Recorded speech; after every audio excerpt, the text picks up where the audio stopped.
안녕하세요. 책방차차 달콤 엘리입니다. 오늘 여러분과 함께 할 책은 가족의 두 얼굴입니다. 책의 서문에 이런 구절이 있습니다. 가족은 어머니 품속처럼 언제든 돌아갈 수 있는 아늑한 둥지, 아무 조건 없이 나를 사랑해주는 곳이라고 하지만 과연 오늘날 이런 가족이 얼마나 될까? 가족이라고 하면 편안한 안식처보다 벗어날 수 없는 굴레를 먼저 떠올리는 사람들이 늘고 있다. 가족은 나의 힘이 되기도 하고 짐이 되기도 하며 친밀함 뒤에 미묘한 갈등이 숨어 있기도 하고 한없이 사랑하다가도 한없이 미워지기도 한다. 가족은 이처럼 두 얼굴을 지니고 있다. 아무 문제 없이 행복하고 화목 그 자체인 가족이라면 참 좋겠지만 겉으로 드러나든 아니면 속으로 골맞든 가족 안에도 문제가 있는 경우가 많습니다. 그동안 심리학 관련 서적들을 종종 소개했었는데 가족 심리학은 처음이네요. 오늘의 책 가족의 두 얼굴은 쉽고 빠르게 이해하도록 어려운 이야기보다 여러 사례들과 친절한 설명으로 이야기를 들려주고 있습니다. 사회를 이루는 가장 작은 단위가 가족이라고 하죠. 가족 안에서의 상호작용이 잘 되어야 더 큰 사회에서도 잘 적응하고 내 역할을 해낼 수 있을 겁니다. 자, 그럼 가족의 두 얼굴 지금부터 시작해 볼까요?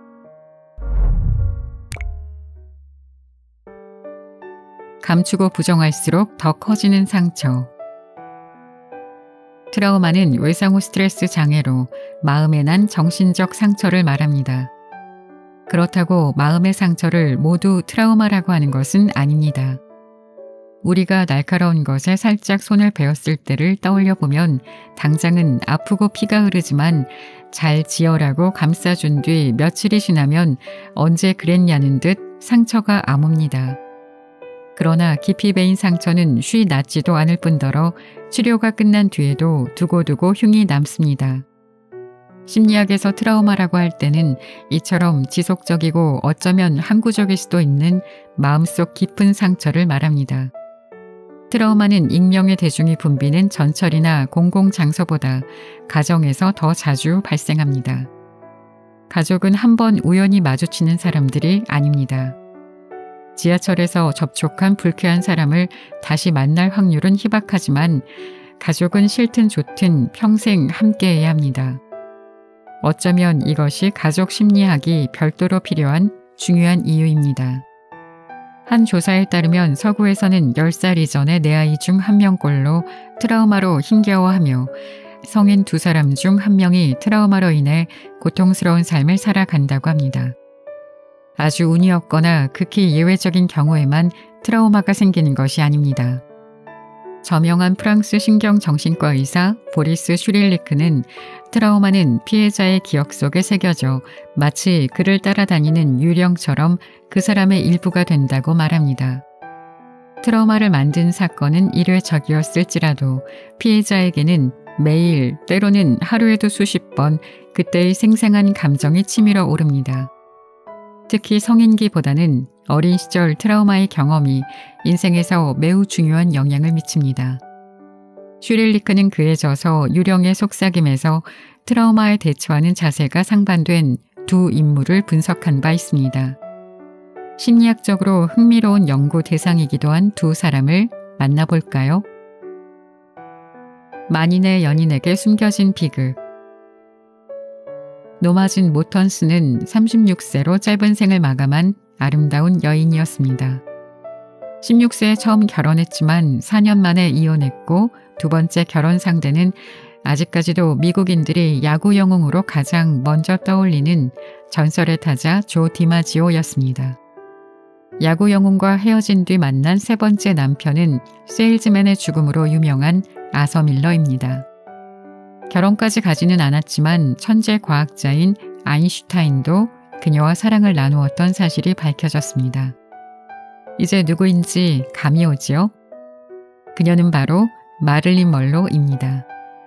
타고난 미모로 사진 모델과 영화배우로 활동하면서 마릴린 먼로로 이름을 바꾼 것입니다. 출연한 영화마다 히트하면서 그녀는 곧 할리우드와 브로드웨이 최고의 스타로 떠올랐습니다. 동시대 남성들의 영원한 연인이자 섹스 심벌이었고 사후 약 60년이 지난 지금까지도 아름다움과 백치미의 상징으로 남아 있습니다. 그러나 그녀의 삶은 놀랄 만큼 비극적입니다. 미혼모였던 멀로의 어머니는 알코올 중독으로 정상적인 자녀 양육이 불가능했습니다. 멀로는 일찌감치 고아원에 맡겨졌습니다. 최근에 읽은 동물학 책에 따르면 주인이 2번 이상 바뀐 경험을 한 애완견은 더 이상 애완견 역할을 하지 못합니다.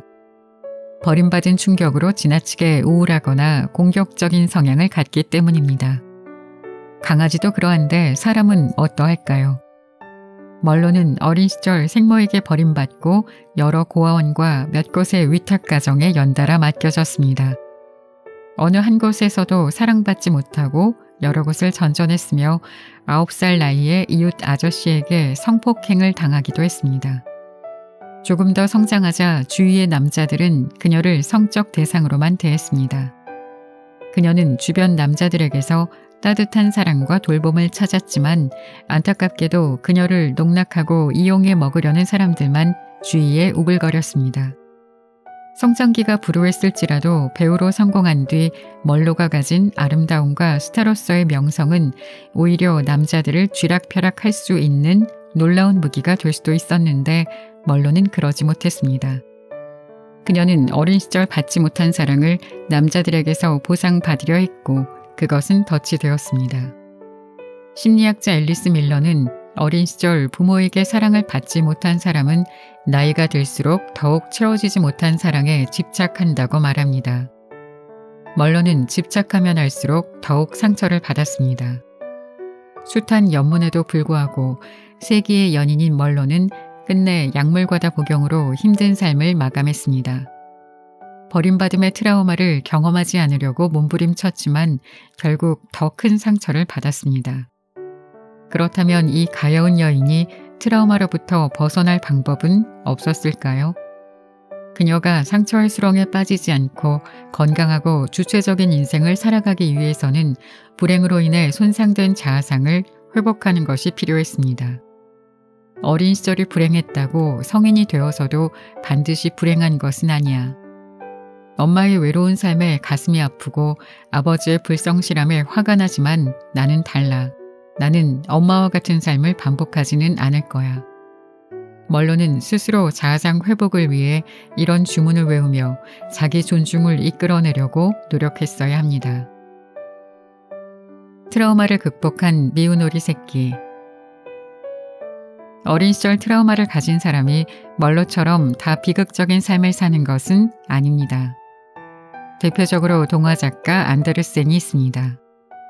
1805년 그는 매춘부의 아들로 태어났습니다.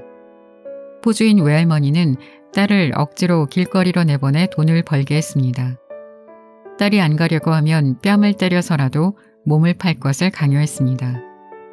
매춘을 하던 도중 임신이 된 그녀는 집을 뛰쳐나와 한 남자를 만나 결혼을 하였습니다.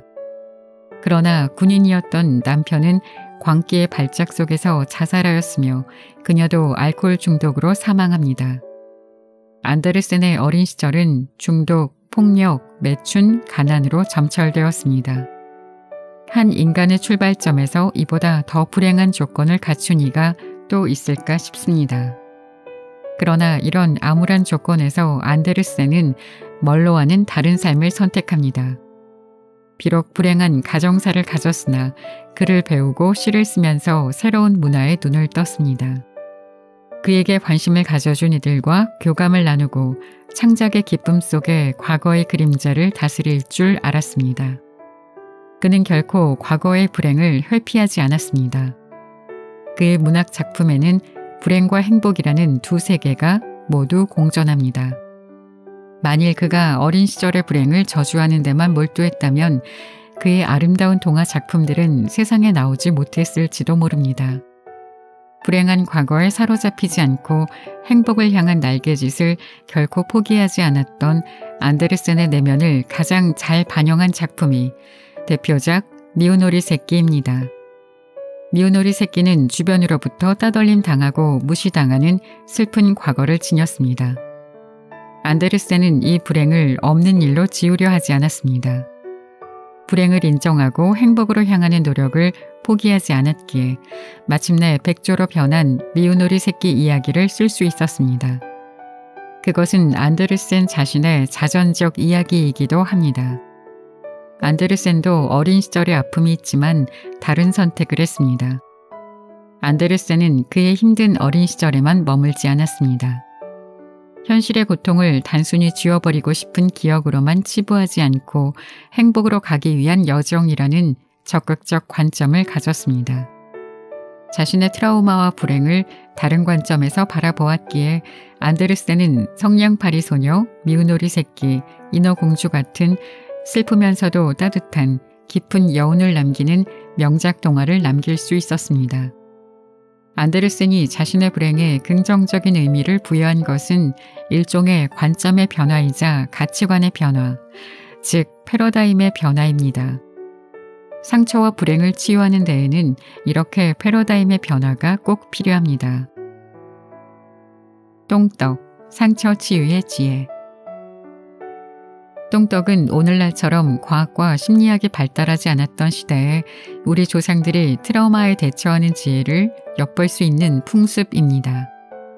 똥떡은 어린이가 변을 보다가 똥통에 빠졌을 때 부모가 급하게 만들어주는 떡을 말합니다. 구덩이를 파서 만든 똥통, 즉 재래식 변소에서 어린아이가 변을 보다가 빠지는 일이 비일비재했고 목숨을 잃는 경우도 생기곤 했습니다. 어린아이가 똥통에 빠지면 얼마나 놀라고 두렵겠습니까? 혐오스러운 냄새, 수치스러움과 불안감까지 뭉쳐져 아이는 변소 가는 일에 대해 커다란 두려움을 갖게 됩니다. 그렇다고 변소에 안 갈 수도 없는 일. 변소에 갈 때마다 아이는 똥통에 빠졌을 때 불쾌하고 공포스러운 기억을 떠올리게 됩니다. 트라우마가 증폭되는 과정입니다. 현명한 부모들은 이런 아이의 마음을 헤아려 재빨리 집에 있는 재료로 똥떡을 만들었습니다. 똥떡으로 부모들은 재를 올려 부정한 귀신이 타지 않기를 빈 뒤 온 동네에 나누어 주었습니다.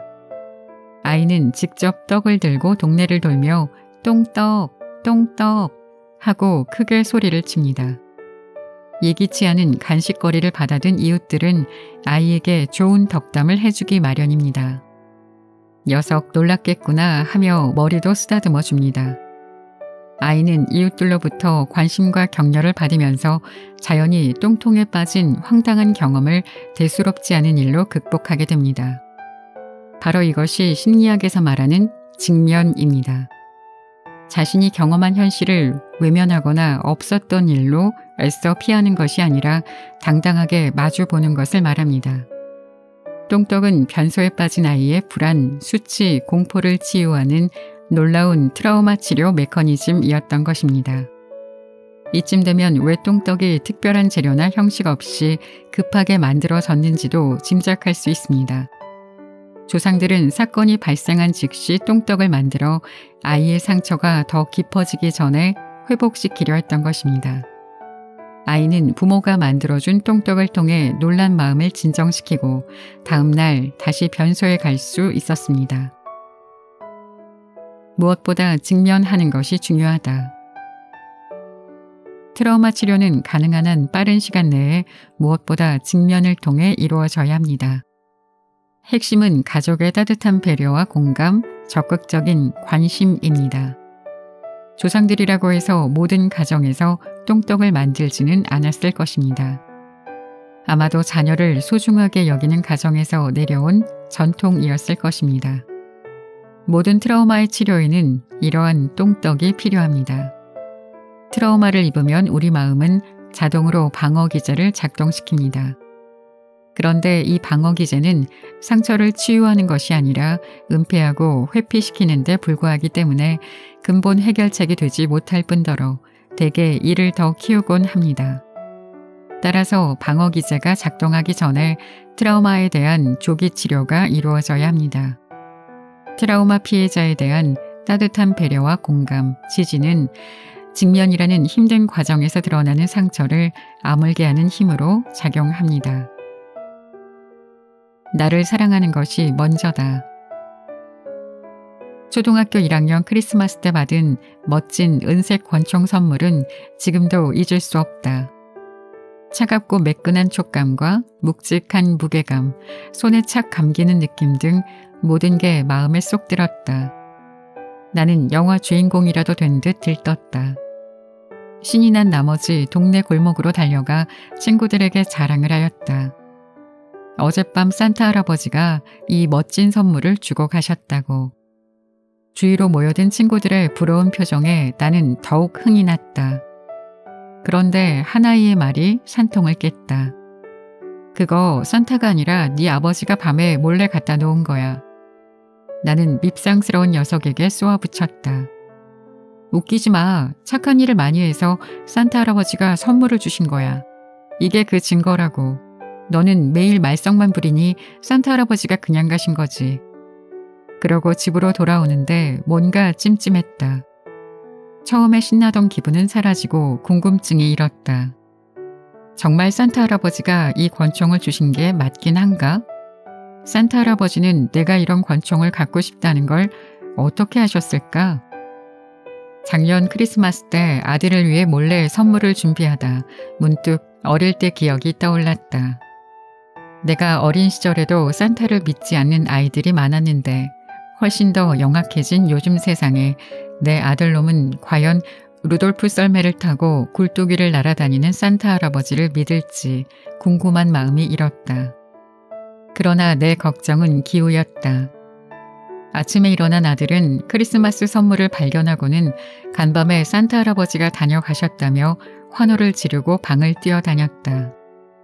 요즘 애들치고는 영악하지 않은 아들 녀석의 모습에 마음이 놓이는 듯했다.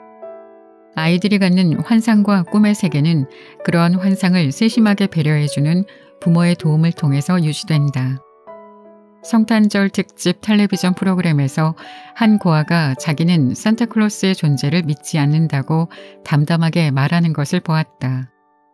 리포터가 이유를 묻자 아이는 저는 한 번도 산타에게 선물을 받은 적이 없거든요 라고 대답했다.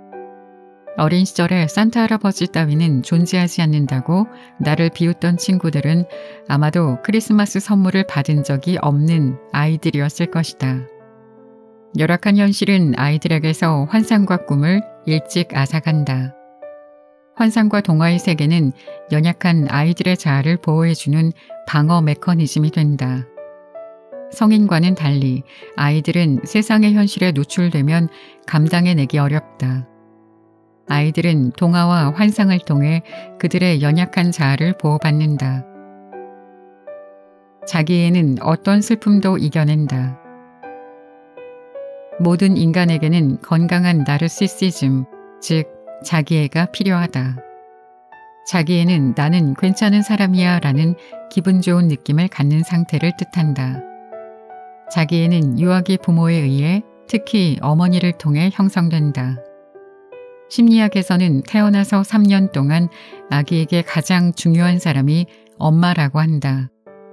이 시기에 엄마와 애착이 형성되지 않으면 훗날 어떤 사람에 의해서도 그 결핍은 채워지지 않는다. 유아기의 아기는 자기인식이 없다. 자기가 다른 사람과 구별되는 하나의 존재라는 사실을 알지 못한다. 그래서 아기는 거울을 들여다보아도 거기에 비춰지는 모습이 자기 자신이라는 것을 인식하지 못한다. 이러한 갓난아기에게 자기가 누구인지를 알려주는 거울은 바로 엄마이다. 아이는 엄마라는 거울을 통해 자신의 모습을 본다. 따라서 이 시기의 아기가 엄마의 얼굴을 바라볼 때 아기는 엄마를 보는 것이 아니라 자기 자신을 보는 것이다. 즉, 아기는 엄마의 표정을 통해 자신에 대한 정체성을 갖는다. 엄마가 웃으면 아기도 웃으면서 그대로 흉내낸다. 엄마가 우울한 얼굴을 하고 있다면 아이도 역시 우울한 표정을 짓는다. 아기는 엄마의 표정을 통해 자기 자신과 세계를 보는 것이다. 엄마가 웃으면 아기는 자신이 사랑스러운 존재라고 여긴다. 엄마가 안아주고 달래주면 아기는 자신이 안전하다고 느낀다. 엄마가 아기의 욕구에 반응을 보여주면 아기는 자신이 중요한 존재라고 인식한다. 그러나 엄마가 웃지도 안아주지도 달래주지도 사랑해주지도 않는다면 아기는 자신을 무가치한 존재로 느낀다. 첫 돌에서 4살까지 아이들은 상처에 극도로 취약하다. 이 시기에 부모로부터 받는 무조건적인 사랑과 관심은 건강한 자기애를 발전시킨다. 부모에게 충분히 사랑받고 세심하게 돌봄을 받은 아이들은 자연스럽게 자기애가 형성된다. 아이 스스로 자신을 멋지고 만족스럽게 생각한다. 환상과 꿈의 세계에서 마음껏 상상의 날개를 펼친다. 이런 모습은 아이들의 상상 놀이를 통해서 잘 드러난다. 부모들이 보기엔 우스꽝스러울 수도 있지만 이런 모습은 지극히 정상적이고 대단히 중요한 과정이다. 앞으로 인생을 살면서 겪게 될 두렵고 절망적인 상황을 헤쳐나가는 등불이 된다. 1995년 삼풍백화점이 무너졌을 때 건물 잔해 사이에서 17일 만에 구조된 박승현 씨의 사례는 자기의 중요성을 잘 보여준다. 수천 명의 쇼핑객이 붐비는 강남의 대형 백화점이 마치 모래성 허물어지듯이 단 20초 만에 붕괴된 이 충격적 사고로 1,400명 이상의 인명피해가 발생했다. 구조대가 출동했지만 거대한 콘크리트 더미 사이에서 생존자를 찾는 작업은 더디기만 했다. 건물 붕괴 17일째가 되어 더 이상 생존자가 있을까 싶던 무렵 사고 시각으로부터 정확히 377시간 만에 극적으로 한 여성이 구조되었다. 당시 19 나이의 앳된 승현 씨였다. 그 충격의 현장에서 몸조차 제대로 움직일 수 없는 상태로 갇혀 17일 동안 빗물로 목을 축이며 연명하다가 기적적으로 구조된 것이다. 한 기자가 승현 씨에게 어떻게 그 힘든 시간을 버텨낼 수 있었는지 물었다. 승현 씨는 굶주림과 극한의 공포 속에서 잠들다 깨기를 반복하였지만 한순간도 구조의 희망을 포기하지 않았다. 그렇게 버티게 한 힘은 어린 시절 행복했던 추억들이었다고 대답했다. 가족들과 떠난 여행, 함께한 행복한 시간들을 하나하나 끄집어내어 죽음의 공포를 이겨냈다고 말했다. 어릴 적 부모에게 받은 따뜻한 사랑과 함께한 즐거웠던 순간은 살아가면서 겪을 두려움과 슬픔을 이기게 하는 소중한 힘이다. 그리고 이것이 자기애를 형성하는 근원이기도 하다. 자존감을 회복할 수 있을까? 프랑스의 신경정신의학자이며 대표적인 트라우마 연구가 보리스 슈릴리크는 어린 시절 자기애와 자존감이 상처 입었다고 하더라도 때로 따뜻한 사람을 만나 회복되기도 한다고 자신의 경험을 통해 주장한다. 그는 어린 시절 유태인 강제수용소에서 부모를 잃고 고아로 힘들게 살았지만 주변의 따뜻한 시선으로 회복할 수 있었다고 한다. 그는 자신이 쓴 불행의 놀라운 치유력에서 근거를 통해 이 사실을 밝히고 있다. 2010년 7월 거제도 한 관공서에 몇 박스의 수건이 편지와 함께 배달되었다. 이웃을 위해 쓰라고 물품을 기탁한 뜻도 고마웠지만 편지의 주인공인 70대 형제의 사연이 더욱 감동적이었다. 이들 형제는 한국 전쟁 때 함흥에서 피난을 내려오다가 가족들을 모두 잃어버렸다. 어쩌다 거제도까지 흘러들어온 형제는 거제도의 한 관청 앞에 앉아서 배고픔과 불안에 떨고 있었다. 한 공무원이 관청 앞을 지나가다 형제를 보았다. 그는 음식을 사주면서 용기를 내어 잘 살라는 따뜻한 위로를 건넸다. 이들 형제는 그 후 수많은 고비와 풍파를 만났지만 그 따뜻한 격려를 되새기며 지금까지 건실하게 살아왔다고 편지에 쓰여 있었다. 다른 이들의 슬픔을 어루만지는 자상한 선행은 이처럼 꼬리에 꼬리를 물고 이어진다. 주변의 따뜻한 관심과 배려는 슬프고 불안하고 외로움에 떨고 있는 사람들의 상처받은 자기애를 회복시켜 주기 때문이다. 항상 진실을 말하는 것이 중요하다. 서울의 아들 집에 다니러 온 할머니가 손주를 앉혀놓고 웃는 얼굴로 묻는다. 할머니, 너네 집에 더 머무르면 싫지? 빨리 갔으면 좋겠지? 사실 이렇게 묻는 사람이 기대하는 말은 아니야, 난 할머니가 있어서 좋아. 할머니 가지 말고 여기서 같이 살아. 이다. 아직 어린 손자는 이 상황에서 혼란에 빠진다. 밝게 웃는 할머니의 표정은 자신의 말에 수긍하라는 뜻이다. 그런데 질문에 대한 대답은 할머니의 말을 부정하는 것이다. 다소 어렵게 표현하자면 비언어적인 소통, 표정은 긍정적인데 언어적 소통은 부정을 요구하는 상황이다. 이런 사례는 비일비재하다. 아버지가 일찍 돌아가시고 모녀만 사는 집안에서 직장을 다니는 딸이 퇴근해서 집에 돌아온 시간의 풍경이다. 엄마는 일을 마치고 온 딸에게 말한다. 얘야, 내가 저녁을 준비할게. 너는 좀 쉬어라. 아니야, 엄마. 나 피곤하지 않아요. 제가 할게요. 아니다. 직장 일이라는 게 좀 신경 쓰이니 텔레비전이라도 보고 있어라. 그렇게 대화가 오고 가다 엄마는 저녁을 준비하고 딸은 텔레비전을 보았다. 시간이 지나 엄마가 준비한 식탁에 마주 앉는다. 그런데 식사가 끝나갈 무렵 엄마는 작게 혼잣말을 한다. 예기치 않은 엄마의 푸념이 딸의 가슴을 후벼 판다. 에고 내 팔자야. 내가 이 나이가 되도록 언제까지 집안일을 해야 하니. 아이고 나도 참 지질이 복도 없지. 엄마는 자신도 모르게 나온 말로 딸의 마음을 상하게 만들었다. 늦게 퇴근한 딸이 안쓰러운 엄마는 저녁이라도 따뜻하게 만들어주고 싶었다. 그러나 막상 나이든 몸으로 음식을 만들고 나니 다리도 저리고 어깨도 결린 것이다. 언제까지 혼기 놓친 딸의 뒤치다꺼리를 해야 할지 한숨이 절로 나온 것이다. 엄마가 해준다고 해서 쉬고 있던 딸은 날벼락을 맞은 셈이다. 이 사례처럼 한 대상에 대해 애정과 증오, 독립과 의존, 존경과 경멸 등 상반되는 감정을 동시에 갖는 양가 감정이 드러나는 소통을 이중 메시지 또는 이중 구속이라고 한다. 소통을 어렵게 하는 이중 구속은 우리 일상생활에서 흔히 발견된다. 한국에 돌아온 초창기에 나는 대학의 자리를 잡기 위해 대학생 과외보다도 수입이 형편없다는 힘겨운 시간 강사 생활을 해야 했다. 늘 주머니 사정은 안 좋았고 당연히 가난할 수밖에 없는 유학 시절보다 어떤 면에서는 더 힘든 시간이었다. 어느 날 모처럼 어머니를 모시고 좀 비싼 식당에서 식사 대접을 하려고 했다.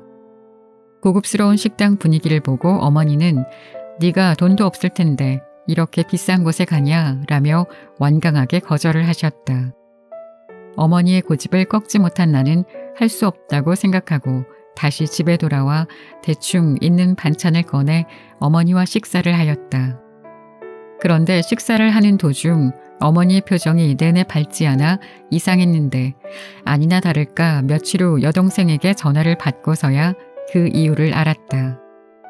어머니는 처음에 식사를 하려던 식당이 마음에 들었지만 아들의 뻔한 주머니 사정을 생각해 한번 사양해 본 것뿐인데 아들은 몇 번 더 권하지도 않고 집으로 돌아와 서운했던 것이다. 이런 일은 체면을 중시하는 우리 문화와 어우러져 일상에서 자주 일어난다.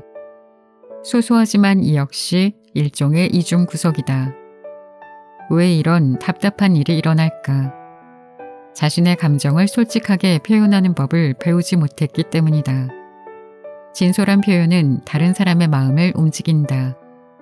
그래서 친밀한 관계일수록 마음을 솔직하게 드러낼 수 있고 그러하기에 그 관계는 더욱 친밀감이 쌓인다. 하지만 대부분의 한국인들은 자기 감정에 솔직하지 못하다. 특히 부모나 다른 사람의 기대에 자신을 맞추는 것을 당연하게 여기며 성장한 사람일수록 세상을 있는 그대로 인식하고 자신을 자연스럽게 표출하는 데 어려움을 갖는다. 어렸을 때 솔직하게 자신의 감정을 표현했는데 이기적이라는 경고를 받거나 아직 어려서 모른다며 무시당하거나 배척당하는 경우가 심심찮게 일어나면 솔직한 표현을 거부하고 회피하며 마음과 달리 인위적이고 과장된 표현을 자주 사용하게 된다. 이런 행동은 모두 내면에 있는 불안을 다른 사람에게 숨기기 위한 것이다. 여기서 자기의 속마음과 겉으로 표현하는 것 사이에 차이가 발생한다. 이것은 상대방으로 하여금 혼란과 분노를 유발할 수 있다. 재미있게 들으셨나요? 어릴 때는 친구가 세상의 전부였을 때가 있었죠.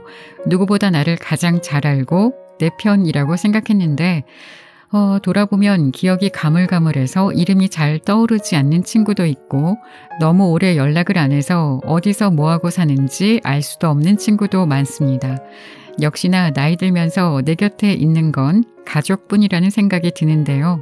아무래도 가족은 자주 보고 편하다 보니 예를 갖추고 존중하기보다는 내 감정에 따라 막 할 때가 많은 것 같습니다.